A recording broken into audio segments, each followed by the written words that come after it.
Dorothy Must Die Stories, Volume 3 by Danielle Page. Book 3, The Queen of Oz, Part 1. Mombi was neither a good witch nor a wicked witch. Not yet. In fact, she was hardly a witch at all. She did her best to hide the fact, of course, and most of the citizens of Oz had so little magical skill themselves that in mixed company her magic was impressive enough. But she knew exactly what she would do differently if she had even an iota of the powers that witches had. Over in Munchkin Country, the Wicked Witch of the West had enslaved an entire nation, built herself a castle, and rumor had it, communed regularly with the dead. Glinda floated around on a cloud of glitter, enchanting people right and left with her sparkly and effective wand. Her sister, Glamora, stuck in a cycle of endless sibling rivalry, was known for reversing her sister's spells and signing her name in purple sequins. The Wicked Witch of the East, like her sister, had a whole population of Winkies under her control, as well as a battalion of winged monkeys to carry her about as she pleased. Mombi was sure that power was not meant for ruling monkeys or sprinkling around glitter or talking with dead people. The powerful witches of Oz were wasting their power on petty squabbles, and she would travel the ends of Oz to the end of the yellow brick road to find the power she lacked. But Mombi, though she called herself a witch, was little more than a garden variety enchanter, good for entertaining guests at banquets and very little else. For now all she could manage was the flashy stuff that impressed people at parties, pulling Winkies out of hats, dazed and blinking, conjuring fireworks in the shapes of butterflies and lumenberries, temporarily stamping the mouths of small children so they were unable to throw a tantrum. But when it came to real magic, old magic, the deepest magic of Oz, she was useless. She knew the truth about her power, and all the other witches knew it too. And the truth was, Mombi wasn't terribly fond of banquets or parties, or performing, or, for that matter, people.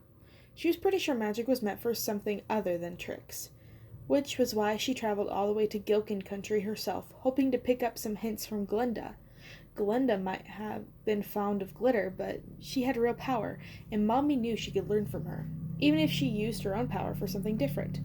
The Wicked Witches were notoriously picky about their apprentices, and rumored to eat the unsuccessful candidates. Glinda was annoying, and the food in her palace was terrible. She refused to allow anything that wasn't pink inside the castle walls. But she was more approachable than most witches with her degree of power. She hadn't exactly jumped at the chance to help Mombi, but she hadn't said no outright either. It wasn't until Mombi had packed all of her witchy extremities, baskets of toads, several very expensive jars of eye of newt, a suitcase full of dried herbs painstakingly gathered by Mombi herself, and various pills and powders, and carefully selected the most witch-like of her various capes and dresses, and transported herself via a long and uncomfortable third-class carriage ride through the mountains until she finally arrived at Glinda's doorstep, grubby and irritable from the journey, that she realized Glinda had never had any intention of helping her at all.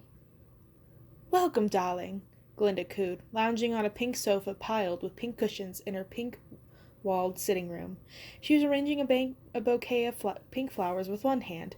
A pink-checked handmaiden was polishing the nails of her other hand. Pink, of course. And a pink liveried footman was feeding her strawberries dipped in pink icing. "It's so lovely to have company. No one ever comes visits me all the way up here." She pouted prettily, and she shot a glance at the handmaiden. "Don't smee it this time," she snapped. The handmaiden's pink cheeks turned a shade paler.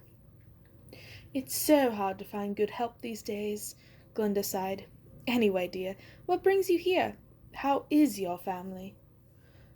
Mombi didn't have any family, or at least none that wanted her.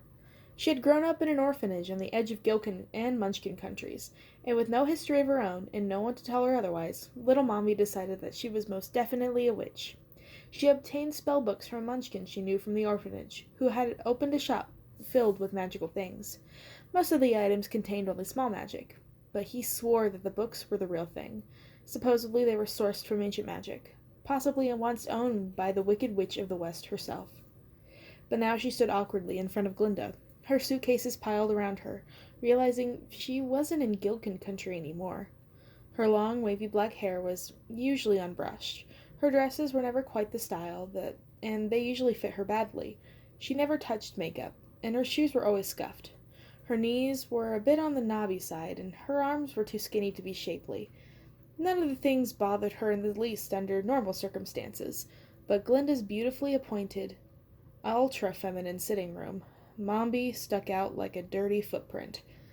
Glinda herself was wearing a low-cut, perfectly fitted pink dress, its long skirt belling prettily around her on the tastefully arranged cushions.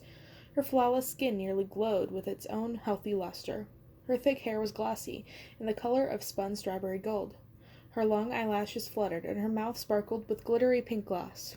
A huge pink gemstone hung from a thin silver chain just over her cleavage, drawing attention to her perfect breasts.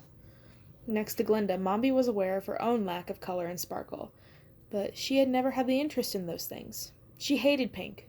She hated glitter. Why did Glinda bother with all the dazzle when she had the real thing, real power, underneath? If Mombi had an ounce of the power Glinda had, she wouldn't dress it up in pink and bedazzle it. She would want her magic to speak for itself.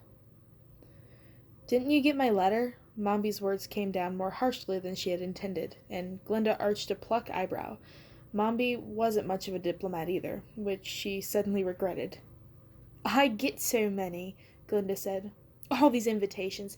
Doesn't it just seem like someone's having a ball or a wedding every week? I'm exhausted," she giggled. Mombi was only ever invited to children's birthday parties as the entertainment. "So you didn't read my letter?" she persisted stubbornly. "Dearest, did you send me a letter? Oh, the butler probably misplaced it." Glinda looked around, seeming to notice for the first time that Mombi was standing uncomfortably in front of her, shifting her weight from foot to foot. "Don't you want to sit down to have a proper gossip? What's the latest in Gillikin Country?" She giggled again. Mombi had never gossiped in her life, and even if she did, nothing she knew would possibly be any of interest to Glinda. She set the suitcase she was clutching down with a sigh and made her way to the nearest chair. "Oh, not that one, darling. Don't you mind. It's a terrible chore to get dust off those cushions. Why don't you pull up a footstool so you don't get anything dirty?" Mombi flashed a bright, ugly red, but she didn't want to antagonize Glinda within the first 15 minutes of her visit. "Do you want slippers, dear?" Glinda added pointingly. Mombi looked down. She was tracking mud from the road all over Glinda's pink carpet. "I'm all right," she mumbled, flushing even brighter. Glinda settled back on the cushions and looked at her. There was a knowing sparkle in her crystal blue eyes. Mombi had a feeling that the witch knew exactly why she was here, and was simply amusing herself by pretending ignorance. But as insufferable as Glinda was, she was incredibly powerful, although you'd never guess it at the look at her. Suck it up, Mombi told herself. Maybe Glinda was only testing her. Maybe this was only a game. But if that was the case, Mombi had no idea of the rules. She didn't even know what game it was Glinda was playing. Subterfuge was not her style. She preferred to get to the point. "Like I said in my letter," she said, "I was hoping to study with you." A tiny smile tweaked the corner of Glinda's mouth upward, and was gone again in a flash. "To study with me?" "Magic," Mombi persisted. "I know quite a bit already." "Some," she amended. The glitter in Glinda's eye was even brighter now. "Some basic things," she added quickly. She was already wondering if coming to Glinda for help had been a huge mistake. But how else could she learn? Glinda was one of the most powerful, some people said the most powerful, witches in Oz, and power was what Mombi wanted. Power was what Mombi wanted more than she wanted anything else in the world. She didn't care about riches or beauty, well, as long as she wasn't standing next to Glinda anyway, or being famous. She had no use for fancy clothes, or palaces, or butlers, or handmaidens, or fabulous jewels, or cleavage, she told herself, thinking involuntarily of her own bony sternum compared to Glinda's invaluable assets. What she wanted was power, far more power than she had currently. She wanted to feel the old magic of Oz flowing through her. She wanted to be a witch, not a party favor, and she had done everything she could on her own. She needed Glinda. The problem was, she realized, that Glinda didn't need her, which was something she probably should have thought about more carefully before she'd come to ask the witch for help. You want to study magic? With me?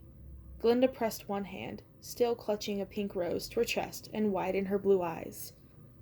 Yes. Then show me what you can do. Mombi gulped. She had not expected a test. She went through her repertoire, beginning with cards and ending with the rabbit trick. Glinda stood up and walked over to her, petting the bunny with the perfectly manicured hands. The light from the picture window reflected off her sparkly liqueur, momentarily blinding Mombi. She blinked, and then she opened her eyes. The bunny was gone. She looked up and realized it was floating in a bubble near the ceiling. Glinda looked smug. What you have shown me here are nothing more than magic tricks, dear. You might be better suited as a wizard's apprentice. I want to learn from you.